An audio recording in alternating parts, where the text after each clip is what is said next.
आगरा में डॉक्टर राजेंद्र मिश्रा ने तहसील दिवस पर एक शिकायती पत्र दिया। इसमें उन्होंने कहा कि हेमा शाक्य सरकारी शिक्षिका के पद पर कार्यरत है और एक आईटीआई भी चला रही है, जो कि नितांत गलत है, क्योंकि सरकारी शिक्षक के पद पर रहते हुए कोई दूसरा लाभ वाला व्यवसाय नहीं किया जा सकता।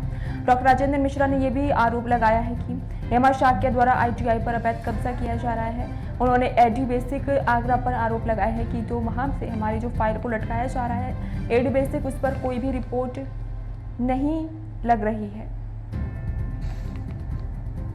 मैं डॉक्टर राजेंद्र मिश्रा माननीय जिलाधिकारी महोदय को 15 फरवरी 2025 को एक तहसील दिवस पर एक शिकायती पत्र हेमा शाक्य के विरुद्ध दिया था, जिसका नंबर है 30076725000331।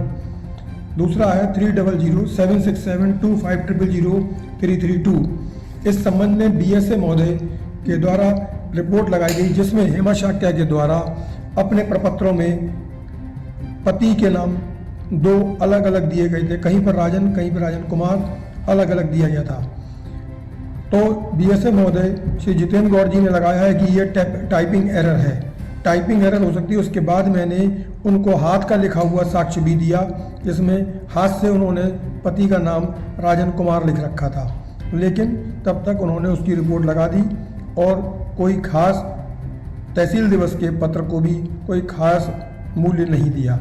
जब मैंने काउंटर दिया तब एडी बेसिक की यहाँ शिकायत के साथ सारे साक्ष्य लगा करके दिए, किस प्रकार से वह नौकरी में रहते हुए स्कॉलरशिप ले रही हैं, किस प्रकार से वह नौकरी में रहते हुए अन्य व्यवसाय कर रही हैं, यूपी टेक्निकल प्राइवेट आईटीआई चला रही हैं, पेमेंट कहाँ से आ रहा है। उन्होंने स्वयं स्वीकार किया कि मैं इतना इतना पेमेंट ले चुकी हैं। सारे दस्तावेज मैंने बीएसए महोदय को और एडी बेसिक को दिए, लेकिन इन लोगों ने अभी तक कोई भी कार्रवाई नहीं करी है।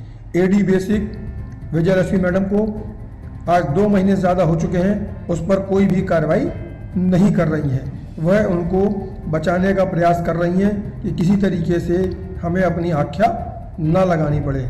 माननीय मुख्यमंत्री से अपील है कि प्राइमरी शिक्षक कैसे पढ़ाएंगे स्कूलों में, जब वह दूसरा व्यवसाय करेंगे। वह भारतीय न्याय संहिता 202 आईपीसी की धारा 168 सरकारी कर्मचारी आचरण नियमावली 1956 का खंड 15, जो यह कहता है कि सरकारी कर्मचारी नौकरी में रहते हुए कोई भी अन्य व्यवसाय नहीं कर सकता है, तो इसका प्रमाण भी मैं उनको दे चुका हूँ। यहाँ पर उनको मतलब बीएसए महोदय को भी दिया मैंने और एडी बेसिक को भी दिया, लेकिन कोई भी कार्रवाई नहीं हो रही है।